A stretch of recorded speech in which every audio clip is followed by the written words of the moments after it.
लूणदा और आसपास के गांव से पधारे हुए मौजूद बुजुर्गों, नौजवान साथियों, मेरे छोटे भाइयों, एक जोरदार जयकारा लगाएं। जय बोले वीर तेजाजी महाराज की, जय बोले राम साहब पीर की। उपस्थित सरपंच साहब मांगीलाल जी, हमारे जिला परिषद वार्ड संख्या 47 के प्रत्याशी अनवर चौहान साहब, हमारी वार्ड संख्या 11 के नौजवान उम्मीदवार भाई अखाराम पूनिया जी, नीम जी, और सम्मानित मंच बोल देता हूँ, सम्मानित मंच जितने भी लोग हैं विराजमान हैं। आगरा से यूपी से आए हुए नेम सिंह जी चौधरी, वैसे नेम सिंह जी भाषण बहुत अच्छा देते हैं, बड़े 1 घंटा ले ले मारा आगे जानो बाढ़ में। ठीक हो आप? ठीक हो? वाह, सुस्त क्यों हो गए बार? पक्का है? आज अरे मारो स्वागत तो करना ही कर पाँच आज दौड़ दो क्यों है जैसे अरे घर का आदमी साहब बिल्कुल। बाबूराम जी मांझू स्वागत कर रहे हैं। स्वागत के लिए किसी को नाराज नहीं होना है, ठेका उठा 2 घंटे और बैठ जाओ, आज जाओ आना जगह पर। धनाराम जी चोटिया, पद्माराम जी चोटिया स्वागत करेंगे। बोलो बोलो भाई, बाजे तर मनो को आगे आएगा, आगे पकड़ के मैं पहुंचो नहीं जाना।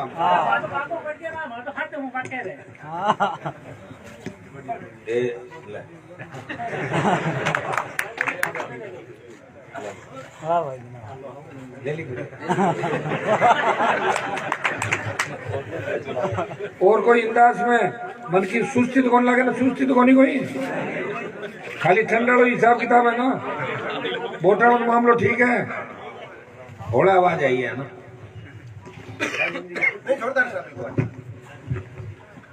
पंचायत चुनाव के अंदर जिला परिषद और पंचायत समिति के उम्मीदवारों के वोट की अपील करने के लिए मैं धन्यवाद दूंगा पूरी पंचायत को कि सबने एक मुश्त यही बात कही कि इंदाज के अंदर तेजाजी के वहां कार्यक्रम रखना है। सबका धन्यवाद कि पूरी पंचायत एक जगह होकर हमारी इस अपील को सुनने के लिए इकट्ठा हुए। इन पंचायत चुनाव से न तो कोई अशोक गहलोत के फर्क पड़ना और न कोई वसुंधरा के फर्क पड़ना, लेकिन राष्ट्रीय लोकतांत्रिक पार्टी अगर चुनाव जीतती है तो तेजाजी का जयकारा मजबूती से राजधानी के अंदर लगेगा और दिल्ली तक आवाज आएगी कि राजस्थान के अंदर तीसरी ताकत खड़ी हो गई और तीसरी ताकत 2023 के अंदर इन पार्टियों की नींद आराम कर देगी। भाइयों, ज्यादातर नौजवान यहाँ दिखाई दे रहे सोशल मीडिया के माध्यम से। इन चुनाव के अंदर कई बार ऐसी स्थितियां बन जाती है, लेकिन हमें बड़ा मन रख के हमें वोट वही डालना है जिस वोट का मैसेज राजधानी तक जाए।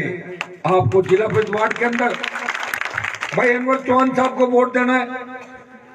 38 जगह आरएलपी चुनाव लड़ रही है नागौर जिले के अंदर 47 में से, और शायद 40-42 जगह बीजेपी लड़ रही होगी। बीजेपी वालों तो 2-3 जगह अपने फार्म ही उठा लिए कांग्रेस से सेटिंग करके, आपको पता होगा नागौर में। लेकिन राष्ट्रीय लोकतांत्रिक पार्टी के नेता हमारे साथ नागौर में बड़े नहीं कोई भी, हर कॉन्स्टिट्यूंसी के अंदर, लेकिन सेकंड पीढ़ी के जो नौजवान 36 कौम के लोग। एक आदमी मेरे पास आया, मैंने कहा बाबा बताओ क्या चाहते हो? बोले टिकट देनी है जिला परिषद की। मैं क्यों सागे कौन ले आए कौन है? बोले सागे लावा तो कांग्रेस बीजेपी की मांग ला तो माँ की पार्टी है। तो मैंने कहा ले लो, दे दी मैंने टिकट उनको, पर वोट मैंने मांगना पड़ी, मांगा जाना रात दिन लागना पड़ी। उनकी कितनी बड़ी उम्मीद थी कि हनुमान जी के पास जाऊंगा, अकेला ही टिकट लेके आ जाऊंगा। और मैंने नौजवानों को राजस्थान के अंदर मौका दिया, 36 कौम के नौजवानों को तैयार किया। चित्तौड़गढ़, भीलवाड़ा, अजमेर, प्रतापगढ़, डूंगरपुर, बांसवाड़ा के अंदर अपनी टिकटें जरूर नहीं बनती, लेकिन वह प्रयास किया, कैंडिडेट तैयार हुए, उदयपुर में तैयार हुए, सीकर, झुंझुनू, बीकानेर, चूरू, बाड़मेर, नागौर, तमाम जगहों पर राष्ट्रीय लोकतांत्रिक पार्टी मजबूती से चुनाव लड़ रही है और कांग्रेस और बीजेपी की नाक के अंदर दम कर दिया राजस्थान के अंदर। भाइयों, ये आरएलपी पहली पार्टी है 1995 के अंदर जब सिंबल से चुनाव होने शुरू हुए, उससे पहले तो चुनाव सरपंच और वार्ड पंच वोट डालते थे प्रमुख और प्रधान के लिए, लेकिन 95 में पंचायत राज के अंदर बदलाव हुआ, नया कानून आया बीजेपी की सरकार के समय कि पंचायत समिति और जिला परिषद में टिकटें बांटेंगे। 25 साल हो गए 1995 को। पहली बार किसान के बेटों की पार्टी जिसको मान्यता भी मिली, जिसका चिन्ह सुरक्षित हुआ, और वो चिन्ह राजस्थान की ढाणी ढाणी और गांव गांव तक पहुंचा, और डूंगरपुर से लेके हनुमानगढ़ तक जयकारा लगा, तेजाजी महाराज की जय। ये जयकारा राष्ट्रीय लोकतांत्रिक पार्टी के जवानों ने लगाया। भाई हनुमान बेनीवाल तेजाजी के जयकारे को विधानसभा से लोकसभा तक लेके गया। नेम सिंह जी उत्तर प्रदेश से बैठे, चौधरी चरण सिंह जी का बहुत बड़ा नाम था, देश के प्रधानमंत्री थे, उनके बेटे लगातार कितने समय मंत्री रहे, अजीत सिंह जी, पोता जयंत MP रहा, हमारे साथ भी थे। लेकिन पार्टी बना के चलाने में बड़ा जोर आता है, बहुत बड़ी तकलीफ पड़ती है। मेरे पिताजी कोई मुख्यमंत्री थोड़ी थे राजस्थान के, वो तो विधायक थे, आम किसान थे।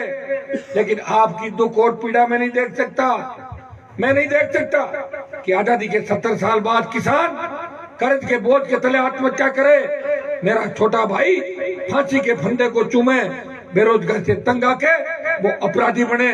मैं चाहता हूं कि सिंहासन पर किसानों का कब्जा हो, इसलिए हनुमान बेनीवाल ने राष्ट्रीय लोकतांत्रिक पार्टी का निर्माण किया, हुंकार भरी, संपूर्ण कर्ज माफी की, मुफ्त बिजली की, टोल मुक्त राजस्थान की, बेरोजगारी भत्ते की, रोजगार की।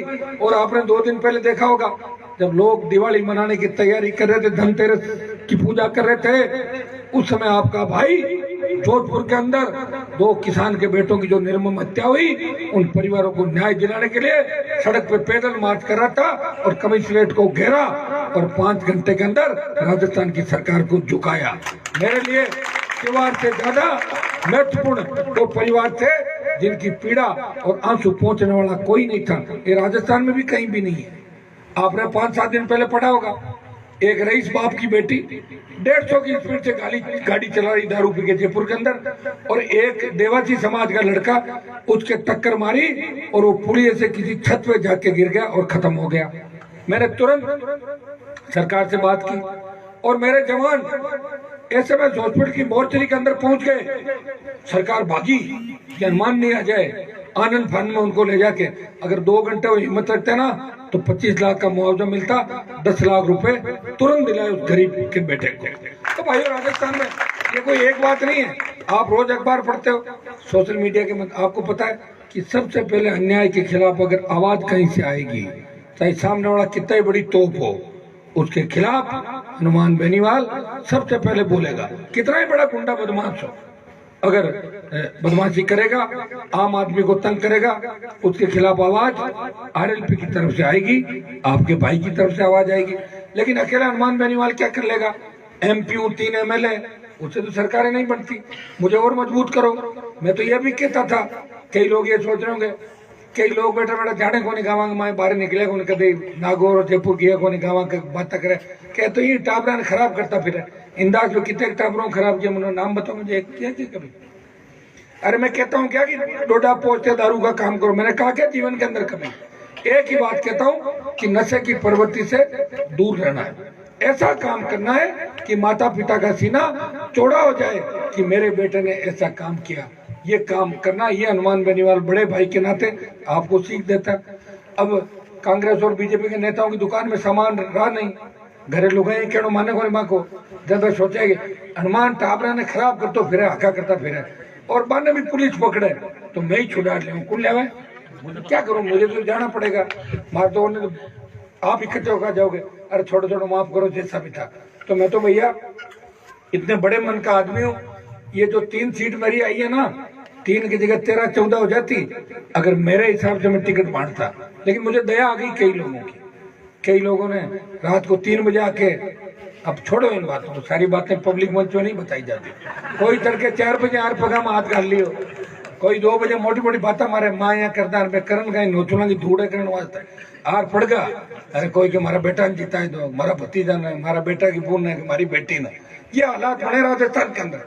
इसलिए उनकी चिंता की और तकलीफ मुझे पड़ रही है, और जिनकी मैंने चिंता की वो सरकार के तलवे चाट रहे और वही खड़े जहाँ जूती खोलने का स्थान है। ये भाइयों हनुमान ने जगाया राजस्थान के जवानों को, धौलपुर से लेके बाड़मेर और डूंगरपुर से लेके हनुमानगढ़ तक एक ही आवाज आती है, बदलाव चाहते हैं, व्यवस्था परिवर्तन करेंगे। और तेजाजी महाराज के जयकारे के साथ नौजवान अपने आप आगे आ जाते हैं। मैं कोई गाड़ियां थोड़ी बेचता हूँ लेने के लिए। आपने ऐसी मुकार पड़ी कि दिल्ली तक आवाज आई, आखिर कौन है हनुमान, ये राजस्थान क्या चाहता है। जब नेम सिंह जी भी जब यूपी में थे तो यूपी के प्रत्येक कोने के अंदर जिस दिन भारतीय जनता पार्टी और आरएलपी का गठबंधन हुआ तो उत्तर प्रदेश के अंदर भी 2-3 सीटें, हरियाणा में भी 2-3 सीटें जो 10,000 और 20,000 से हार जीत हुई, उसमें आरएलपी के गठबंधन की बहुत बड़ी भूमिका थी। और राजस्थान में 25 का जो स्कोर हुआ ना, 25 का, वो मोदी जी की हवा नहीं थी। किसी का गलतफहमी है वो दिमाग से निकाल ले। 24 का चुनाव आ जाएगा, वापिस आर पार की लड़ाई हवा थी। मोदी जी के साथ राष्ट्रीय लोकतांत्रिक पार्टी का जवान जुटा और 12-13 सीटों को 25 सीट में बदल दिया राजस्थान के अंदर, और मुख्यमंत्री के बेटे को बैठा के उसके घर पर भेज दिया। अशोक गहलोत की पूरी जो करडाट थी ना, वो एक झटके में मसल दिया जोधपुर के अंदर। हुआ कि नहीं हुआ? किसी का बेटा हार जाए उसके बाद क्या बचता है उसके पास? VCR सीटा बनाए जो ज्यादा 10-5 भी का ही फर्क पड़ा है, बेटो बहुत जीते कौन है क्या। मैंने फ्यूचर में ना बिजली चोरी रोक दी, थारू चोरी रुके को नहीं तो स्पीड पकड़ी ज्यादा रोक ली जाती। ये भैया 5 तारीख बाद जब चुनाव हो जाएंगे उसके बाद इन बातों को भी अपन मिलकर करेंगे। मैं तो आपको विश्वास दिलाता हूँ कि हनुमान ने तो खुद अपनी आपके आशीर्वाद से, लोग टिकट लेने के लिए कहाँ जाते हैं, जयपुर और दिल्ली। नेम सिंह जी आपके टिकट कहाँ बढ़ते हैं यूपी के? लखनऊ। लेकिन आरएलपी के टिकट कहाँ बटे? नागौर। बटे कि नहीं बटे? और बटे कैसे? सबके बीच में बैठ के। आपके वार्ड से भी 2-3 लोगों ने बात करी होगी, मैंने कहा वापिस तय करके 3 दिन में बता दो। सरपंच साहब सब लोगों ने, सबने कहा आपने कि माँ के वो ठीक है बच्चों ले जाओ। लास्ट तक इंतजार करता रहा कि कोई टकराव मेरी वजह से नहीं हो, और मेरे पास अगर 10 आदमी आए तो उनको खाली नहीं लौटाया, और कहीं झगड़ा हो गया तो 1 घंटा उनके बीच बैठा, किसी को समिति में सेट किया तो किसी को जिला परिषद में उतार दिया। मैंने कहा नाराज मत हो, अपनी पार्टी है, चाहे जब लड़ लेना। और कई लोग जीत जाए और मन में रह जाए तो उससे इस्तीफा दिला वापिस लड़वा देंगे। चुनाव तो लड़ना तुम लोगों को और क्या करना, तो लड़वा देंगे। तो भाइयों इतना मान सम्मान आप लोगों का रखा, आज पूरे देश की नजरें नागौर पे टिकी हुई है, राजस्थान पे टिकी हुई है, और आपका भाई 24 घंटे आपकी सेवा में। आप बताओ, सुबह उठता हूँ, रात की 3 बजे तक घूमता हूँ, फिर चला जाता हूँ। कल मुझे बाड़मेर जाना है, बाड़मेर के नेताओं का हिसाब किताब बाकी है, वो मैं धीरे धीरे करूंगा पूरा। कल तो एक बार चुनाव के अंदर जाता हूँ, फिर परसों आपके नागौर फिर रहूंगा, 22 को और कहीं जाऊंगा, फिर 2nd राउंड चलेगा, 3rd राउंड चलेगा। 5 तारीख तक इतना लोड मेरे ऊपर पड़ रहा है। आपको पता है कि मेरे 3 विधायकों में से छोटा भाई है, बीमार हो गया, एक विधायक मेड़ता के अंदर है और दूसरे जोधपुर के अंदर है। अकेला व्यक्ति हनुमान बेनीवाल पूरे राजस्थान के जवान किसान के लिए वोट मांगने जो कैंडिडेट है जाने की पूरी कोशिश कर रहा है, लेकिन फिर भी कई जगह नहीं पहुंच पाऊं तो उनसे क्षमा भी चाहता हूं कि भाइयों आप खुद ही कोशिश करें। उनके लिए मैं वीडियो से अपील, वीडियो जारी करूंगा, सोशल साइट पे अपील करूंगा। आप समझ सकते हो कि एक घर की पंचायती भी आदमी से नहीं सुधरती, और पूरे राजस्थान की पंचायती करने में बहुत बड़ी ताकत चाहिए, और सरकारों से झगड़ा करना और अपने लोगों की रखवाली करना। मैं तो वसुंधरा से भी लड़ा और गहलोत से भी लड़ा, 5 बार लड़ाई लड़ते लड़ते 20-25 साल निकल गए, लेकिन अब आपको लड़ने की आवश्यकता नहीं है। अब तो जहां भी आह्वान करें आप लोग इकट्ठे हो जाना, क्योंकि सरकारों में दम नहीं है कि हनुमान और तेजाजी की फौज की हुंकार के आगे टिकी रह सके। 2-2.5 घंटे के अंदर सरकार भाग जाती है किसी भी मोर्चे पे। तो हिम्मत आपको रखनी है, जहाँ आह्वान करें वहाँ आना है, नशे की प्रवृत्ति से दूर रहना है, अपने माता पिता का नाम रोशन करना है, और राष्ट्रीय लोकतांत्रिक पार्टी को भारी वोटों से जिताना है। चौहान साहब को दोनों हाथ खड़े करके आश्वस्त करो, और दोनों की इंदास और भवास पंचायत से बोतल को एक तरफा 36 को मिलके आगे रखेगी। दोनों हाथ उठा के आप आश्वासन मुझे दो।